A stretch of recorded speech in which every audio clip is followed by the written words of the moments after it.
Hello friends, all India knowledge YouTube channel पे आप सभी का स्वागत है। लेकर आ चुके हैं एक नए गवर्नमेंट जॉब की अपडेट जो सीधे निकल के आ रही है बॉर्डर सिक्योरिटी फोर्स की तरफ से।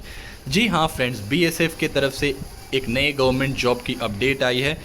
तो चलिए ज़्यादा वक्त ज़ाया ना करते हुए आपको इस पोस्ट के बारे में फुल डिटेल्स में बताने वाला हूँ। तो इस वीडियो पे बने रहिएगा। अगर आप इस चैनल पे नए हैं तो चैनल को सब्सक्राइब कर दीजिएगा। वीडियो पसंद आए तो लाइक और अपने दोस्तों पे शेयर ज़रूर कर दीजिएगा।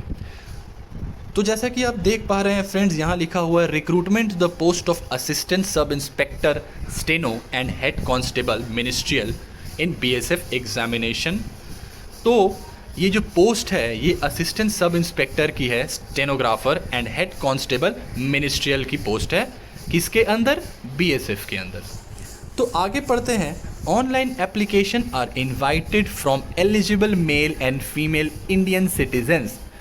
तो ये पोस्ट मेल और फीमेल दोनों के लिए है। अगर आप मेल हो या फीमेल हो तब भी आप इस फॉर्म को अप्लाई ज़रूर कर सकते हैं। ऐसा नहीं कि फ़ीमेल अप्लाई नहीं कर सकती, यहाँ पर दिया हुआ है कि फ़ीमेल भी अप्लाई कर सकती है। एलिजिबल मेल एंड फीमेल दिया हुआ है तो जाहिर सा बात है एलिजिबल लोग ही इसको अप्लाई करेंगे। एलिजिबिलिटी क्राइटेरिया मैं आपको आगे इस वीडियो में बताने वाला हूँ फ्रेंड्स। और यहाँ पर दिया हुआ है इंडियन सिटीजन्स। तो जो इंडियन सिटीजन्स है वही सिर्फ अप्लाई कर सकते हैं। बाकी जो अभी फॉर्म, काफ़ी सारे फॉर्म आए थे जो इंडो तिब्बतन के जो फॉर्म थे उसमें इंडिया सिटीजन्स के अलावा भी फॉर्म को अप्लाई कर सकते थे, पर यहाँ पर साफ मेंशन कर दिया गया है कि इंडियन सिटीजन्स ही इस फॉर्म को अप्लाई करेंगे। तो ये पोस्ट किसकी है फ्रेंड्स? असिस्टेंट सब इंस्पेक्टर की पोस्ट है, स्टेनोग्राफर की एंड हेड कांस्टेबल मिनिस्ट्रियल की। किसके अंदर? बॉर्डर सिक्योरिटी फोर्स के अंदर। तो आगे जान लेते हैं नंबर ऑफ पोस्ट के बारे में। यहाँ इसकी डिटेल्स जान लेते हैं। Number of post and name of post दोनों के बारे में डिटेल्स में जान लेते हैं। जैसे असिस्टेंट सब इंस्पेक्टर स्टेनोग्राफर जो है ये अनरिजर्व ईडब्ल्यूएस ओबीसी एससी वाले अप्लाई नहीं कर सकते। इसमें टोटल एसटी की सीट्स जो है वो 11 है, यानी टोटल वैकेंसी जो एएसआई स्टेनोग्राफर की है वो 11 है। अब हेड कांस्टेबल मिनिस्ट्रियल की बात कर लेते हैं तो यहाँ पर 154 वैकेंसी जनरल वालों की है, 41 वैकेंसी ईडब्ल्यूएस वालों की है, 65 वैकेंसी ओबीसी वालों की है, 38 वैकेंसी एससी वालों की है और 14 वैकेंसी एसटी वालों की है। तो टोटल नंबर ऑफ वैकेंसी कितनी है फ्रेंड्स? 312। 312 और 11 मतलब लगभग 323 वैकेंसी आई है ASI stenographer and head constable ministerial को मिलाकर। तो चलिए फ्रेंड आगे इसकी जो नोट लिखी हुई है ABCD वो पढ़ लेते हैं। 10% vacancies are reserved for ex serviceman. 10% जो इसकी वैकेंसी है वो एक्स सर्विसमैन के लिए रिजर्व्ड रखी गई है। Vacancy are subject to change, may increase और decrease. BSF reserve the right to make changes और कैंसिल और postpone the recruitment without assigning any reason.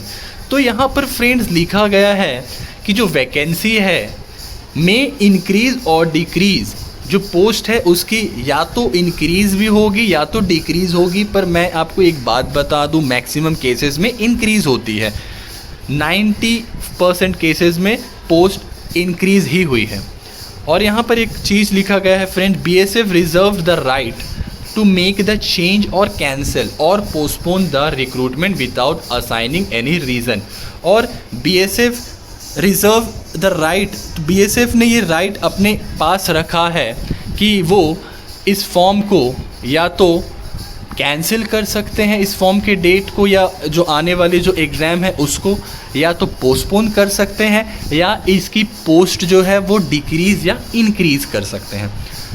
Last date यहाँ पर दिया हुआ है friend 30 days from the date of publication of detailed advertisement notice. तो जिस दिन इसका फॉर्म पब्लिश होगा ऑनलाइन उससे 30 डेज़ के अंदर, मतलब 30 दिन तक ही वैलिडिटी रहेगा इस फॉर्म को अप्लाई करने का। नंबर डी देख लेते हैं friend. The crucial date for determining the age limit shall be closing date for receipt of online application form. तो चलिए बात कर लेते हैं इसकी पे स्केल की। तो असिस्टेंट सब इंस्पेक्टर स्टेनोग्राफर जो लेवल 5 की नौकरी होने वाली है, उनकी मिनिमम सैलरी 29,200 और मैक्सिमम सैलरी 92,300 इन पे मैट्रिक्स तक जाएगी। हेड कांस्टेबल मिनिस्ट्रियल की बात कर लेते हैं अगर, तो लेवल 4 की जॉब है जिसकी मिनिमम सैलरी 25,500 है और मैक्सिमम सैलरी 81,100 होने वाली है। अब बात कर लेते हैं इसकी एज लिमिट के बारे में फ्रेंड्स।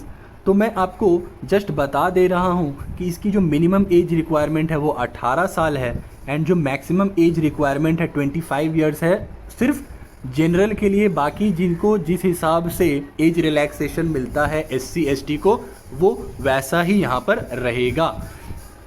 अब बात कर लेते हैं एजुकेशनल क्वालिफिकेशन के बारे में फ्रेंड। तो मैं आपको बता देता हूँ कि ये 12 पास वाले ही अप्लाई कर सकते हैं। अगर आप 12 पास नहीं हैं तो आप इस वैकेंसी के लिए एलिजिबल नहीं हैं, चाहे वो मेल हो चाहे वो फीमेल हो।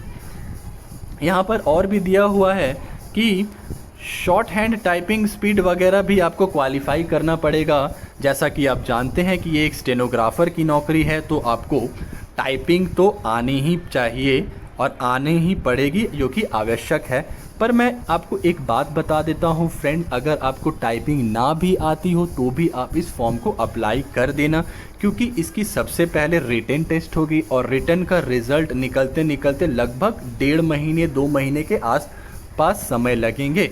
और उस बीच आप टाइपिंग स्पीड घर में या किसी इंस्टीट्यूट में जाके टाइपिंग प्रैक्टिस भी कर सकते हो। यहाँ पर एक पॉइंट दिया हुआ है फ्रेंड्स, जो नीचे की तरफ मेंशन किया गया है, candidate should also meet the requisite physical standard and medical standard specified for the post. अगर मैं आपको बताऊं फ्रेंड, तो इस पोस्ट में अभी भी physical standard and medical standard के लिए क्या क्या रिक्वायरमेंट है उसकी डिटेलिंग नहीं दी गई है। जैसे ही इसकी कोई भी आगे की डिटेल्स आएगी वो मैं आपको एक नए वीडियो बनाकर अपलोड कर दूंगा, या फिर मैं आपको इसकी एक्चुअल वेबसाइट लिंक दे दूंगा। आप वहां पर भी जाकर खुद चेक कर सकते हैं। अगर आप इस वीडियो से ही देखना चाहेंगे तो आप थोड़ा वेट कर लीजिएगा, इसकी जैसे ही पूरी डिटेल्स आएगी उस पर भी एक वीडियो बनाऊंगा मैं। तो चलिए फ्रेंड्स आगे इसकी बारे में जान लेते हैं। पॉइंट नंबर 5 में दिया हुआ है friend, aspiring candidate are advise to log on to HTTP। जो भी इसकी वेबसाइट है वो यहाँ पर दी हुई है फ्रेंड, मैं इसको हाईलाइट कर देता हूँ। और ये ऑनलाइन मोड पर ही अवेलेबल होगी, ये पोस्ट आप ऑफलाइन पे नहीं, इसकी कोई भी वैकेंसी ऑफलाइन नहीं मिलेगी। तो आप ये जान ले कि ये जो BSF की ASI एंड हेड कांस्टेबल की जो पोस्ट आई है, ये सिर्फ ऑनलाइन मोड पर ही भरा जाएगा। तो चलिए फ्रेंड्स इसकी आखिरी पॉइंट में हम जान लेते हैं। इसकी आखिरी पॉइंट है friend, any further information notification in this regard will be available on the BSF website only, hence candidate are advised to visit BSF website from time to time. BSF की जो वेबसाइट है उसी में आपको इसकी details मिलेगी और सिर्फ वहीं पर मिलेगी फ्रेंड। तो अगर आप BSF की वेबसाइट में भी जाना चाहते हैं तो भी मैं आपको वेबसाइट की लिंक दे दूंगा, आप वहां पर जाके चेक करते रहना। या फिर जैसा कि मैंने आपको पहले ही कहा है कि मैं उसके ऊपर भी एक नया वीडियो बनाऊंगा जो कि कुछ दिनों में ही अवेलेबल होगा। तो ये रही friends recruitment to the post of assistant sub inspector and head constable की फुल डिटेल्स। तो मैं फिर से एक बार आपको बताना चाहूँगा फ्रेंड्स कि अगर आप इस चैनल पे नए हैं तो चैनल को सब्सक्राइब कर दीजिएगा। वीडियो पसंद आए या थोड़ी सी भी अगर इसमें आपको लगे कि कुछ और सुधार होना चाहिए तो उसको कमेंट बॉक्स में ज़रूर बताइएगा, और साथ ही साथ एक लाइक तो बनता है। तो बस इस पोस्ट के लिए इतना ही फ्रेंड्स, आगे मिलते हैं नए गवर्नमेंट जॉब की अपडेट को लेकर। जय हिंद।